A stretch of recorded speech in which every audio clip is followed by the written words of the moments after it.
Welcome to Sketching Up. Chris, Matt, here with you right now. We have some exciting stuff to go over, including these 15 2-second teasers of the Spider-Man movie, followed by the actual teaser of the Spider-Man movie. Why they decided to do it that way, I have no idea. But we're here to talk a little bit about Spider-Man. Then later in the episode, we're going to go over some of the best story arcs that Spider-Man has had. This is a comic and a show and a movie that's had a lot of very good story arcs. We're going to dive into a couple of those and go into some of the best stuff. Before we get started, Matt, how are you doing? I'm good, man. Busy day yesterday and today with all these drops of everything. I mean, you hit on it. You know, we got the Spider-Man.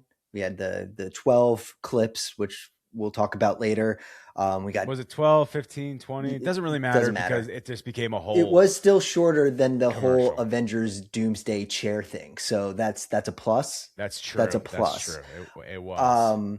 But yeah, just you want to call it a plus. Just a busy 2 days, busy week, man. Talking off air, I'm going to a wedding this weekend, so just trying to get everything situated for that. But yeah, no, it became cold again in Philadelphia.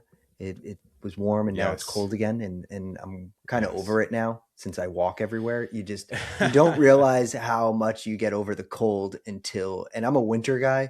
You don't realize how fast you get over it when you're just walking everywhere. I don't use a car anymore. I sent my car out to Arizona to my parents. So I really need this warm weather to come, you know? So yeah, I mean, it's one of the things. I was just with a friend in Buffalo, and I was telling him how I do not miss the cold or the snow whatsoever.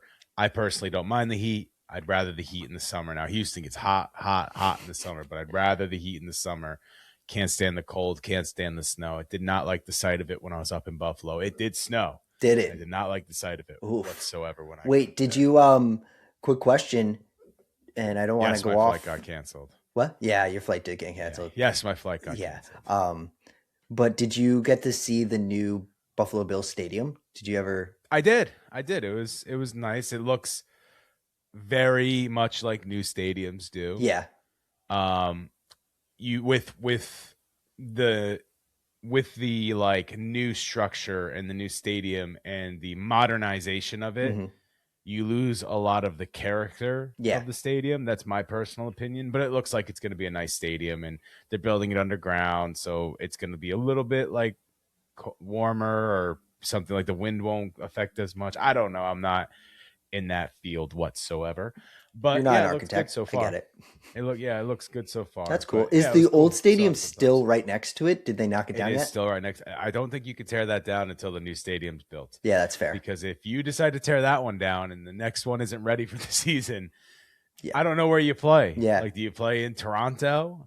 I don't know where you play. No, that wouldn't go over with a lot of. It wouldn't go over well. Buffalo so I think fans. you have to keep it up just in case. But there's been a lot of new announcements again. Yep. Including one I know you're very excited about, the Dune 3 trailer. So I'm going to throw it over to you to talk about the drop of the Dune 3 I mean, you said before we went on, you haven't seen the two first movies, correct? I have not.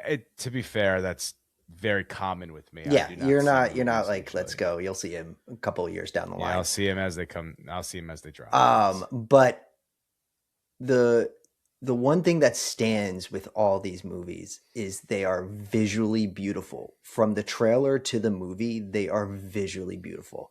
And this trailer just explodes with that visual prowess that this movie has. And it just looks so cool, so gritty. You know, that's what this Dune Messiah is supposed to be. It's supposed to be gritty. It's supposed to be it's supposed to be dark. Like, this is going to be a dark story. You know, most third movies kind of end with like a happy ending. You know, this is not supposed to be that. So it's really showing those tropes throughout this trailer that we got. But yeah, man, I'm super excited for it. I couldn't wait. I mean, it's one of those movies that, like, I will be there the night it comes out. Yeah, I thought the trailer looked dope. I thought it was visually very pleasing. I've never seen any of them, but I did just watch the trailer before this show. Yeah. And maybe I'll go watch them someday. It's just I'm not just a movie person. Although I will be seeing the Mario movie in 2 weeks. Yeah. Excited for that one. Excited for that one. New animated show you also brought up off air. Star Wars Mole Shadow Lord. Is that the whole name? Maul. Darth Maul. What did I say? Mole? Yeah. Maul? Whatever. Darth Maul. Shadow Lord. Is that the whole name? Yes. Yeah. It's Star Wars Darth Maul Shadow Lord. And this is going to be a really cool telling. We have the original voice actor who voiced him in the Clone Wars. Mm-hmm. And who does a really great job. And they really are going into Maul's story that happens during the Empire's like control of the galaxy. So this happens after the prequels. Okay. Wait, after the prequels, doesn't he get cut in half? Yeah, and so he's still alive. Was he still alive in the movies too? I'm not gonna lie, I haven't seen the prequels in forever. But you did get that right after the movies. Yeah, he's still alive, and he's an active character in the Clone Wars cartoon show. I knew that already. So you have him in the Clone Wars, and so if you watched all the Clone Wars, you know what happens with his story. So this is kind of what happened, how he became so powerful throughout the Clone Wars. So this kind of takes place in the little snippet of time when the Clone Wars like just ends, and the Empire has full control, and he's still trying to take down the Emperor who betrayed him. So he really wants that, and so this is about him taking it to the Empire's turf, where he's on Coruscant, and he starts, manipulating the world that is Coruscant. Like, this is not a let's go out all over the galaxy. This is about what he does on this planet and his rise in the underworld. Got you. So it's going to be another great Star Wars telling, and Matt, I'm sure will be telling you all about it when it comes out. Maybe I'll take a peek. I do like how popular he is. I know he's popular from the Clone Wars. Like, I do understand that. But he's just such a cool character. Like, he's such a cool character, but it's so funny because before that, he had, I think, what is it? Is it 15 minutes or less than 15 minutes of screen time in the movie? Or something like so that? You see like him. He has like no screen time at all. In the Phantom Menace, you see him for the first time talking with the Emperor. Yeah. And then you see him tracking like Obi-Wan, Qui-Gon Jinn, and Anakin. And those are like really quick snippets. I don't think they're like more than a minute long. And then his longest thing is when he does battle with Qui-Gon Jinn and Obi-Wan. The two-sided lightsaber. Yeah, and the dope score by John Williams that he does. And it's just any score by John Williams. It's just so good. That battle scene is so much fun. It goes down, a lot of people hate on that movie because it's like, it's not like Jedi's fighting everywhere, huge wars going on. This is the movie that started everything. So it's more of a story than it is a big battle pretty much throughout the whole movie. So we finally get that battle in that movie and everyone's like, holy shit, finally. And so it's just, and then, he gets cut in half, and it was Dave Filoni who said, you know what? He is such a cool character. Like, his story didn't end after that. He didn't die. It can't end after that. You can't just kill him after that. Cool ass character. You can't just kill him. Yeah. So we're getting a little more Maul in us this year, and I'm excited. So also happening last weekend were the Oscars. Yeah. And one battle after another took home the most Oscars. Yep. The Marty Supreme took home 0, I believe. Yeah. But was nominated for the most. Yes. Right? Nominated for 9, took home 0. Very rare, but it has happened before. Jessie Buckley won her Oscar. She was the heavy favorite going in. Yes. If I'm correct. Yes. You may have to correct me on some of these, but I'm pretty sure she was a heavy favorite going in. She was. She had a great... I saw snippets of Hamnet. I didn't see the whole movie. And I am a Shakespeare fan. I do like Shakespeare stories and Shakespearean lore. But I did see snippets, and she gives a beautiful performance. Beautiful. Yeah.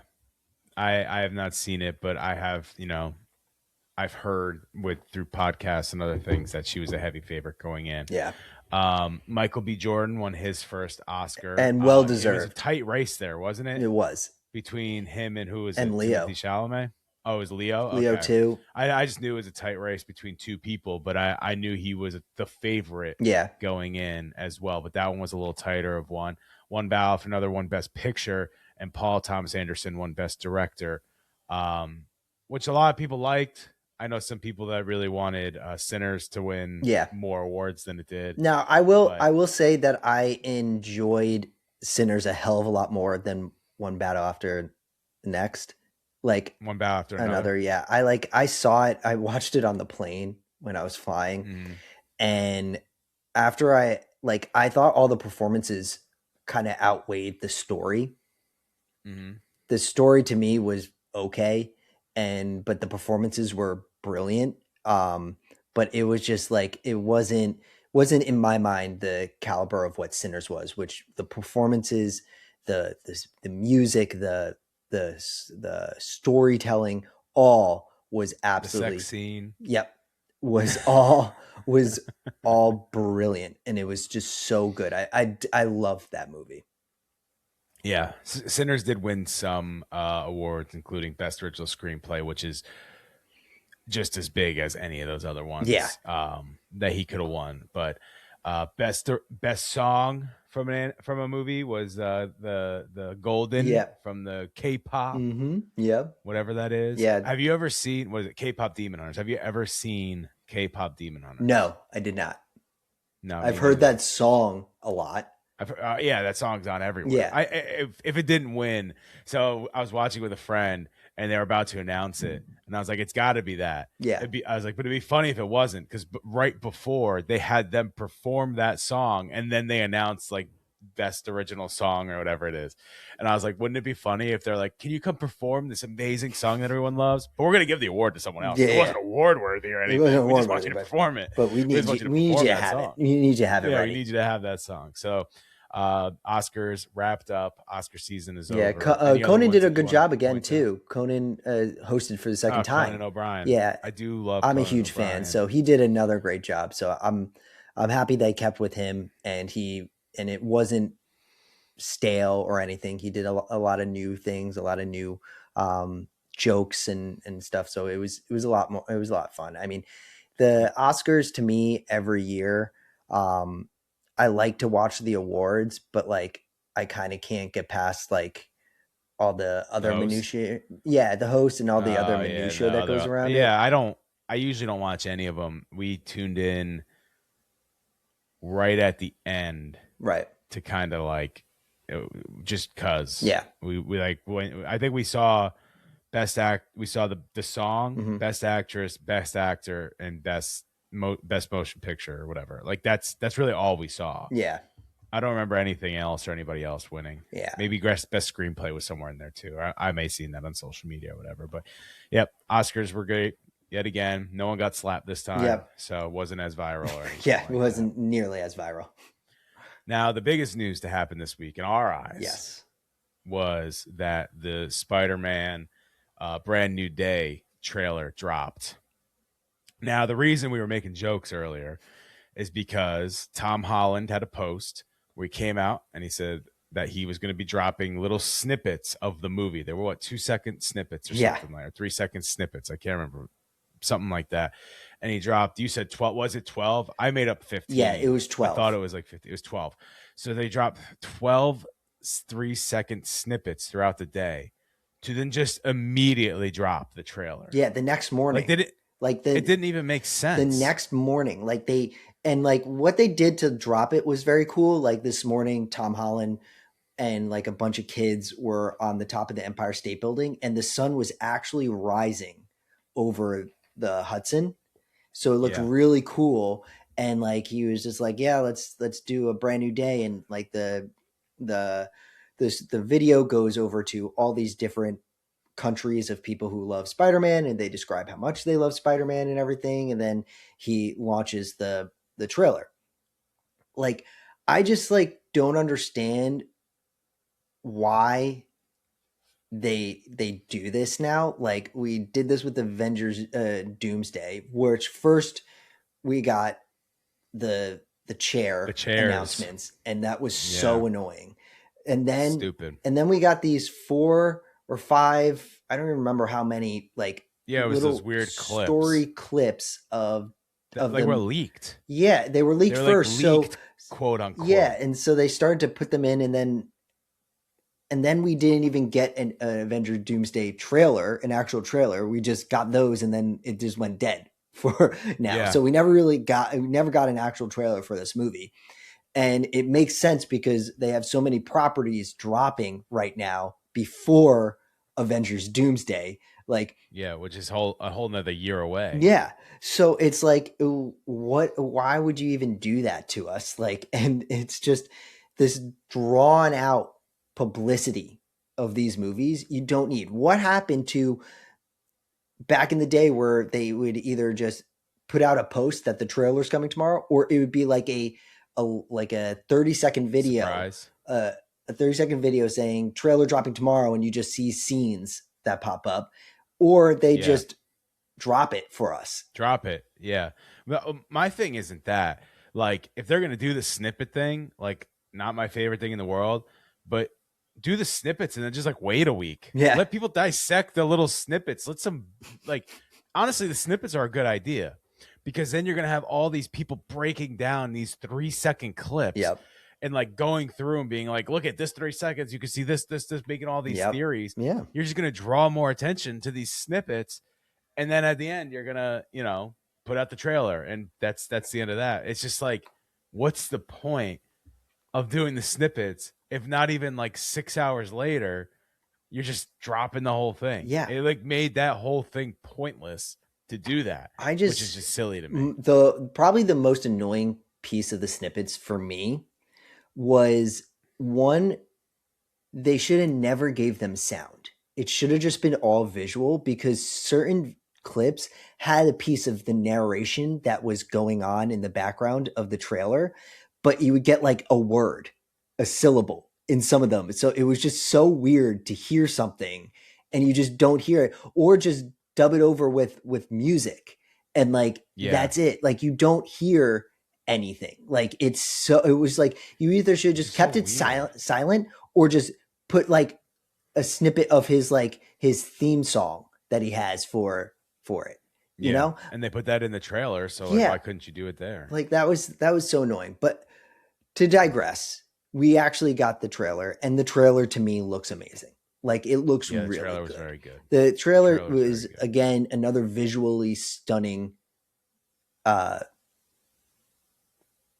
trailer. And the one thing I now notice, because I think we all got tailored to it from the last Spider-Man, you can basically see where they CGI'd things out of it, because of the way they frame a scene. There's too much like negative space for Peter or for Spider-Man in some of these shots, and you're like, there's got to be someone else in this shot that it just didn't want to show us. Yeah, and it's the funny thing with that is like, then why even show us that scene? Yeah. Like, what's the point? I'm sure there's plenty of scenes you could have picked from where you're not having to wash something out. Why pick that scene? Well, I think I wrote it down for you. I think a lot of these movies should take notes from the Lanterns trailer, and for the HBO Max show, because I love that trailer, because one, you have no idea what the story is. It's so ambiguous. Like, you have no idea. You can't piece it together even if you watched it a million times. You can't figure out what is going on and how the story is going to shape. And two, it does give you clips of scenes that are you don't need to, like you say, you don't need to CGI out. It's just the actual scenes of like Jon Stewart and Hal Jordan or another character. Like, you don't need to take things out of those scenes. So like, you should just do that. Like, I like Brand New Day is a good enough title to kind of give me an inkling of what this story is going to be like. So just give me some cool shots and then wrap it up. Just wrap it up. It's going to take place after Daredevil Born Again season 2, which also has Airs. dropped or No, it's airing air soon. airing Yeah, soon. Okay, it's so coming out. probably April then. I think it's coming out next month, early next month. Yeah, April at some point. That's right. Cool. Yeah, So so we'll have to keep locked on all that because, of course, we will be doing an immediate reaction to Spider-Man: Brand New oh Day. yeah. But that's hopefully the story's good in that. He's had a bunch of good stories, so I'm gonna easily transition over to this next part. The best on-screen Spider-Man stories. Again, he's had a lot of different stories with a lot of different arcs and a lot of different villains, a lot of different love interests over the how many years has Spider-Man been around now? 70? Probably around 70 years. 60 something, right? Yeah. 60 something is his first year. So that's not 70 years. Uh that's like 50 years, 60 years, something like that. I was close though. But we're gonna go over some of our favorite story arcs. We're gonna go over some of our favorite villains 63 years. and 63 years. So what was the year? Uh August 1962. I said 63. Yeah. That was You're a really Spider-Man fan. close. You're a But Spider-Man fan. I would have lost in the Price is Right Yes. because I went over. I would have lost in the Price is Right. So I'm going to throw it back over to you. Like, what are some of your favorite story arcs from Spider-Man? Like, what is your favorite story arc overall from TV, movies, whatever? Well, like you said, like he has, and we've talked about this on the pod before. I think Spider-Man has the best rogue gallery next to Batman. Yes. And Yes, he does. I think everybody who's penned him, who's directed a movie, created a TV show, all have done a good job as making those villains, characters, stories deep for Spider-Man, as they do for Batman. And I think that's what makes it so great. Like one of my, off the top of my head, and it came right to me when you asked me what was the best. I think my favorite has to be the relationship in Spider-Man 2 between Peter and Doc Ock, and how they are so, they're very similar people. They're similar people that just go down different paths. And the way that Sam Raimi did it in that movie, and then we got that connection again in the Spider-Man No Way Home connection. That to me was one of the best like callbacks in that movie, was when Doc finally sees Tobey Maguire's Peter Parker, and he's like, Peter, my boy, you've grown up and everything. And it's like, oh shit, yeah. Because I think right after I did watch all the Sam Raimi Spider-Mans, and then really dissecting the relationship between Doc Ock and Tobey Maguire's Spider-Man, it's like, it's so much more heartbreaking to see what happens to Doc Ock and how what the arms turn him into. So that's one of my favorites. And then my second favorite is probably the relationship between Eddie Brock and Spider-Man, through more probably TV than they did in the third one. Yeah, they didn't do a great job. Yeah, but in TV and of course in comic books, their relationship is very strained, and it's very like a love-hate situation. Yeah. I'm gonna kind of agree with you on the Doc Ock one, but I don't want to fully agree because that would be boring for podcast. I'm gonna go with the relationship between Peter and Doc Ock in my favorite iteration of Spider-Man. It's not the comics, it's not the movies, it's not TV shows. I love the new Spider-Man video games, especially the story in the first one. I think that story in that first Spider-Man game for PlayStation is just like top of the line Spider-Man storytelling. I know it's a little different because you can fit so much more into it. It's almost like a comic book, right? Like, Yeah. because you could fit so much more into multiple comic books. But like the main overlying story where he works for Doc Ock, he's trying to create these things. He starts going, going mad over it, and then eventually becomes the villain. Like that whole story arc is great. I don't want to spoil too much of the game, even though it's been out for a while. If you haven't played It's been it, out there's for some big years, time, man. but there's some big time spoilers that would actually ruin the gameplay experience if you knew how they finished. Oh, okay. I think. Have you played it? No, You haven't played no, it? I don't have PS5. Oh, that just blew my mind. I thought I'm sitting here thinking I'm talking to another person that played it No, man, before. I haven't played it. I'm so That's why I glad I kind of didn't want you to spoil it spoil now. it. Well, I don't want to spoil it. It's such a good game. Like I'd rather not spoil it and you go after this and watch a YouTube of somebody finishing the entire game than me actually I spoil actually the game for you. started that probably a year after it came out, and Yeah. I don't think I finished it. I don't. Well, the ending like hits. Yeah, no, I did Hits. not see the ending. I think I probably watched maybe an hour, and it's like a Oh, that game is way more than an yeah, hour. it's It's like got, what 4 or 5 hours. So like probably more than that, yeah, and so honestly. the person who does it, I watch him walk through games a lot. I Mhm. just didn't finish it for some reason. I don't know. So I'll go back Well, and I'll watch it. basically, you start with him taking down Kingpin. Hmm. That's the first mission. You take down Kingpin.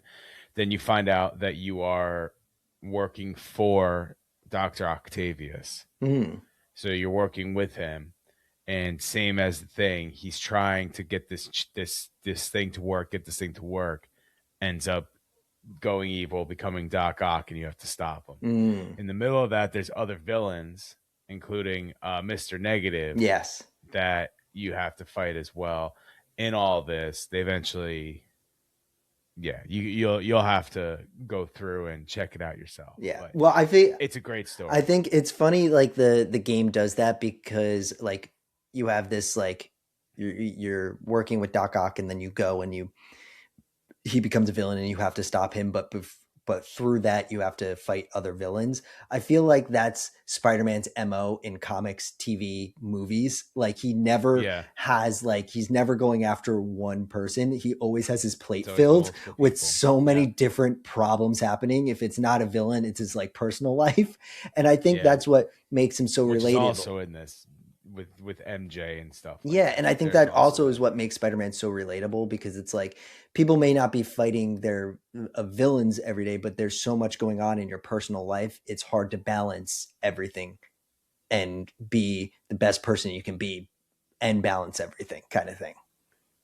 Speaking of villains, what's your favorite Spider-Man villain or Spider-Man taking on a villain, Spider-Man's villain story arc? Mm, that's a good one.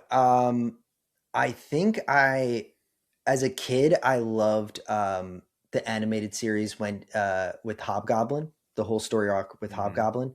I thought that was always cool, and I always thought Hobgoblin was really cool. But I think as an adult, my favorite character would probably have to be like going back and watching the animated series, like Scorpion. I love Scorpion, and we're getting him in the new movie. They teased him in the first Spider-Man Yes, they and did, we and finally he's finally and he's here. finally here and we got a little clip of him fighting Spider-Man and his suit looks awesome. His suit looks Yeah, sick. looked dope. And so I've always liked like it'd be cool to be like that type of villain with this huge ass uh tail that you could really do some damage with. With a poison tip. Yep. And so I always like the iterations of Scorpion.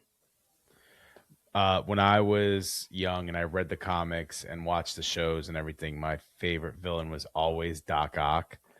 Um, he was my favorite toy to get. He was my favorite villain in the, like I said, in the comics. I think his story arc is just so unique Mhm. to other people. The way he tries to get at Spider-Man by not just taking him on, but to do things in his life that get under his skin, Yep. not just Spider-Man, Peter Parker. I've always loved that character. And I think like you were talking Spider-Man 2, him as a villain may have been reason Spider-Man 2 is looked at as one of, if not the best ones, is because of that arc Yeah. and Alfred Molina playing Doc Ock Yeah. in such a great way. I think that's why a lot of people like that movie. It's not a it's a pretty popular pick to pick Doc Ock. I feel like been in a lot of TV shows, movies, and stuff like that. But that's because he's also probably one of the most notable villains that he's ever fought. But speaking of that, though, the Green Goblin's in Yeah, the I was just first gonna one say as if we well. don't talk about the Green Goblin, like people Yeah, are the going Green to freak out. The Green Goblin, especially in the first Spider-Man movie from 2002, just even though it was so off of what he looked like in the comics, that character itself was done so well that I think it really brings all the villains in the movies, except for the third one, which is considered pretty bad, really are what bring the movie together, Oh right? Like yeah. that's the villains are so William good that it Dafoe brings the whole movie is the Green together. Goblin. Like it's Yeah. just like I see funny memes of like candid pictures of William Dafoe, and it's just like, does he just always look like the Green Goblin when he smiles now? And it's just like I think if he never played and he smiled, people would never say that. But since he played the Green Goblin, and every time he smiles, even if he's on the red carpet, they're like, "Up there's the Green Goblin smile." Yeah. It's the same smile every single time. It's almost like Jim Carrey's always the Grinch, Yeah, right? He always has the Grinch smile. No matter what, you see the Grinch whenever he smiles. Unless it's his clone, of course. of course, If yes. it's Jim Carrey's clone, you don't know if it's the Yeah, Grinch. you have no idea. You have no You have idea no what he's idea doing who's doing it during his now because day, he's during the day. cloned. And what's his He's not really real person him. doing? What is the real Jim Carrey up to, and not the cloned Jim Carrey? But I think, Uh, but with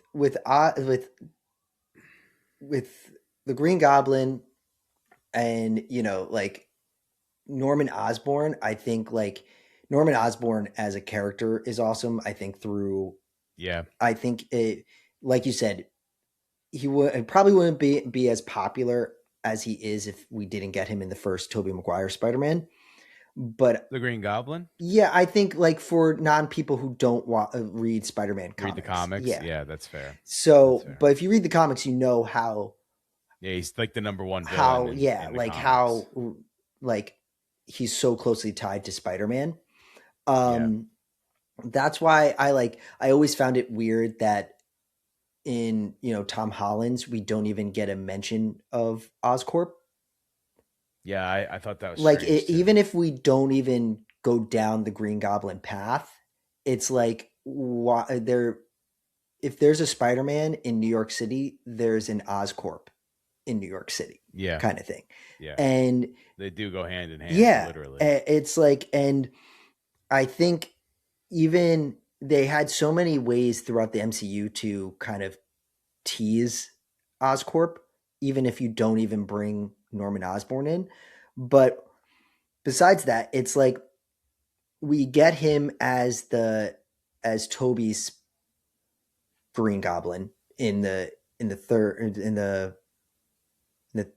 third movie. That's the third one, right? Yeah, that's the third one. Yeah.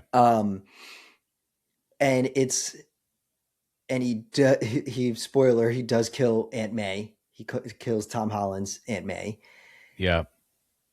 That's the part where. But it wasn't when you get him in the third one. It wasn't actually his universe. Yeah, and so that's right? why so, like, I he's didn't. Not in that universe. That's why I didn't like him being the one who killed Aunt May. Like I didn't like that. I didn't like it either. But I liked that they brought him back. I liked that he was in the movie. The way that they did his character was great up until he's the one who killed Aunt May. And I get that it goes with his character profile.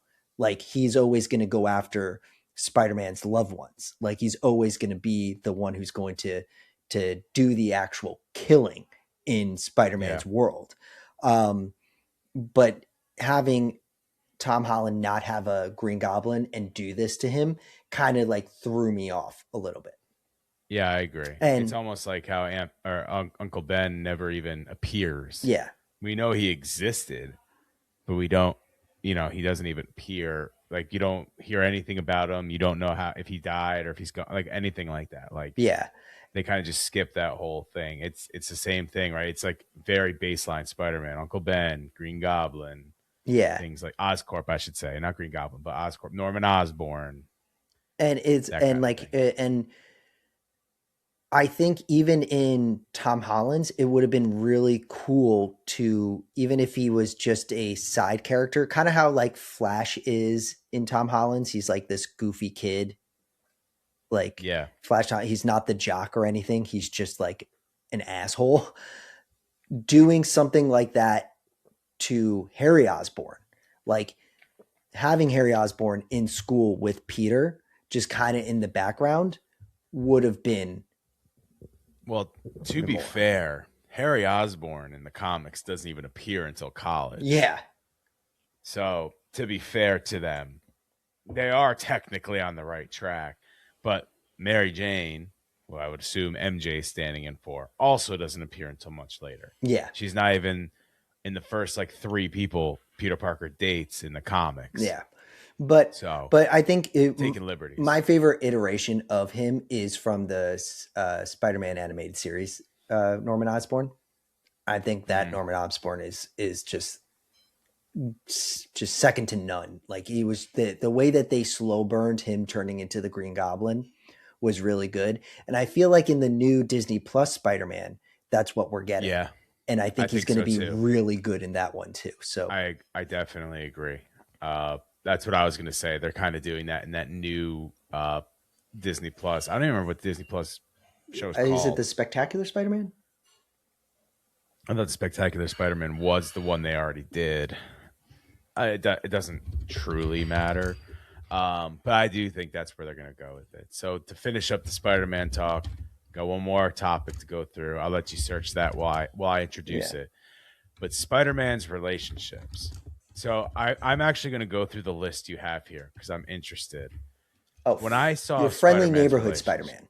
friendly neighborhood Spider-Man, that's right. When I first saw you put Spidey's relationships, I thought you were talking about Betty Bryant, Mary Jane, Gwen Stacy, Black Cat.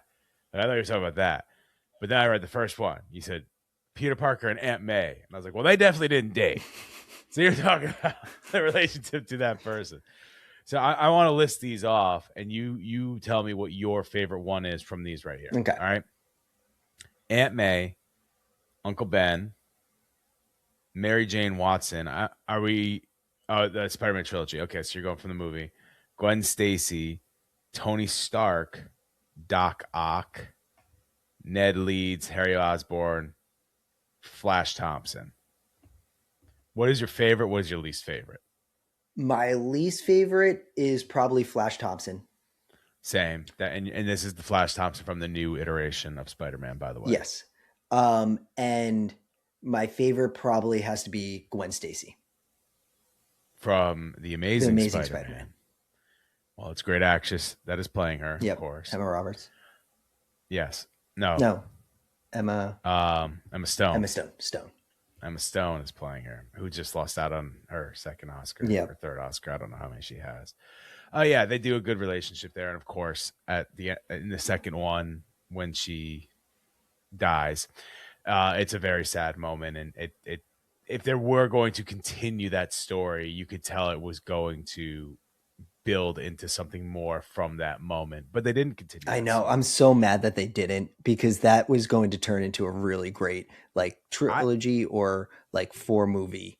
Amazing. I really thought they were going to continue the story after the success of No Way Home. Yeah. Like, I thought they were going to bring him back and just start, maybe not continue the story, but start anew with that. Like Sony really seemed like that's what they were going to do. And then Andrew they didn't Garfield do is it. such a good Spider-Man. He is. I He loved is. him I as have to admit Spider-Man. He is. I think for that one, the writing of it was not my favorite, but the actual Spider-Man, Peter Parker, all that was really good. Oh yeah. Was really good. And my opinion's changed on that a bunch over the years, but my final opinion, now that it is long gone, Yeah. is that he was great at it and he didn't get the chance. But the second Amazing Spider-Man writing was just, except for the Gwen Stacy scene, may have been some of the worst writing in a Spider-Man movie. Yeah, it I feel like they didn't know what to do except for the Gwen Stacy part. I agree. I think they're like, we have to have that. But they in there. That's like also a they key moment. wanted to I think they were just banking on doing the Sinister Six after. Yeah. And As a standalone movie. Yeah, and so like that's I think they just wanted to everybody. get there and then see where they can take the story. No wonder it didn't work. Yeah. It's like but like you can go on YouTube and see all the deleted scenes from that Spider-Man, Amazing Spider-Man 2, and like the cool part was like Peter figuring out like what his parents did, because we really haven't like gone down that road in TV or movies before at that time. Yeah. Like the mystery of what happened to Peter Parker's actual parents was always a great mystery to like go down. And I hated that they deleted that from the movie, and that maybe could have been like the main overarching story of that second movie, which would have made that movie a lot better. Yeah. Yeah, I think they like you said, they were looking too far into the future to really work on the present, which is too Yeah. bad. What's your favorite But it could have been relationship? really good. Well, my favorite relationship from the movies, that's a tough one. Like I said earlier, I like the Doc Ock and Peter Parker in Spider-Man 2. That's probably one of my, if not my favorite Spider-Man movie. I think the Gwen Stacy one was good. I'll tell you right now, I think the Mary Jane ones are all pretty. I mean, the Amazing Spider-Man didn't have it, but the movies wise, like the first the first iteration of Spider-Man movies was fine. The new iteration of Spider-Man movies is like okay. The one thing about it is, and the one thing I respect the Amazing Spider-Man 2 for, is it's just not his first relationship. Yeah. It was his most popular, but it's just not his first one. And I don't know. I've never been able to get over that, but that's just me liking the comics and I guess being a little bit of a purist in some ways. I actually don't mind when they go into left field, like how, especially these Tom Holland Yeah. ones are not really following it at all. I don't really mind it personally. I'm a little different from most people because a lot of people can't stand like this isn't how it's supposed to be done. Like he's not supposed to look up to Tony Stark. Yeah. It's like why not? He's a high school kid. Tony Stark is famous in this universe. Yeah. Like why wouldn't he look up to him? But I do agree with the take, and I don't know if you've ever heard this take that Tony Stark took Norman Osborn's place in the MCU's, which I don't like that. If that's a take, if that's real, I don't like that. Yeah, I Because mean it's hard to basically is him. disprove that take when, like we just said, there is no Oscorp in New York City. There's just Stark Tower, or was That's Stark what I Tower. mean. Like That's there's supposed like no, to be Oscorp, but basically. yeah, and there's no, And now Robert Downey Jr. is the villain. yeah, like so maybe he is following the arc. yeah, maybe he is, but like that's one of my things. My thing with Mary Jane or MJ. I also don't care for Ned, by the way. You don't care for Don't Ned? care for him. Don't care for him. Oof. All right, continue. He's a fan favorite. Calm down over there. Yeah. Um, I didn't say I just don't care for him. Just don't care. my thing with MJ is I get that Peter, that's like who Peter wants to end up with. He ends up like in the Ultimate Universe in the comics. He ends up with her, like all this stuff. The movies, the Sam Raimi movies, I found MJ to be very annoying. Like I just found her character to be very annoying. Who played her? Kate Winslet? No, maybe? Kristen Dunst. No, Kristen Dunst. Yeah. Found her to be very annoying. Not to say I think Kristen Dunst is a great actress. I just found her to be irritating. I even found her to be irritating in the original Spider-Man animated series. But like you said, like he dates so many other women in the comics. My grope is like, yes, we got Gwen Stacy in the Amazing Spider-Man, but we really haven't seen him with Black Cat or anyone else. Seen with anyone. And it's just like I would like to see a live action Black Cat. Like I think that would be a very, very cool. Listen, I was gonna save this for final thoughts. If Black Cat ain't in this new movie, I'm rioting. All right, that can be your final thought. That's fine. Well, I was gonna save final thoughts, but you brought up Black Cat. Yeah, I'm saying we can go into if it. she's not in this next movie, if someone new as a love interest is, I get in the trailer, he's like trying to get her memory back and stuff like that. I get they're like married in real life. Yeah, but like we need other people. Yeah, and maybe that is maybe while he's trying to get Mary Jane's memories back, he meets. I don't think her name's Mary Jane, by the way, is it? Isn't it something else? But everyone calls her MJ. Yeah, Mary Jane. I don't know. Doesn't matter. But like he's maybe trying to get her her memory back, but it also looks like he's going through a lot of shit. His body's changing. He's kind of going through Tobey Maguire's Spider change where, you know, he loses his powers a little bit. Like he's going through something like that. Maybe that draws him to someone new, and we do get a little bit of a new relationship with him. We can only hope. I just hope in this movie it's not so like grandiose, you know, like even though Spider-Man, like I said in the beginning, he's always a character that has a lot on his plate. Let's just not go too big. Like I know Bruce Banner's in it. The world doesn't need to end. Yeah, I know Bruce Banner's in it with the Hulk, which I think is a little too much, you know? Like I like how Punisher's in it. He's more grounded. That's more. Yeah. I would have rather. I'm sure Matthew Murdock will be in it in some way, shape, in some way, shape, or form. He'll be in it. I like the groundedness. It looks like he's fighting the hand in one of the. Yeah, it did. That's why I figure Murdock. Yeah. So like, I think that's going to be really, really interesting. I just don't want it to be too grandiose because every single one since the first one has been just so over the top. The world has to end. Yeah, and the world doesn't need to end. It doesn't need to end. New York City could be burning. Yeah, maybe the city's in a little peril. Yeah, but we don't need your little town. It doesn't need to be like they say, Avenger level threat. Yeah, I agree. So I completely agree. That's all I want. Well, the new movie. Did they put a release date on it? I actually don't even remember. Yeah, this summer, July. July this summer. Will be the new movie. July we will 8th, definitely be covering it then. July 8th, probably, is what I'm hearing through the grapevine. So definitely we'll be on that when it comes out and be releasing an episode on that when it comes out. Make sure you follow us on social media at Sketching Up Podcast. Before we end, Sketching Up Pod. Go ahead. Just want to let everybody know, Invincible, the first 3 episodes dropped today. Chris and I will be watching. Next step, we're going to talk.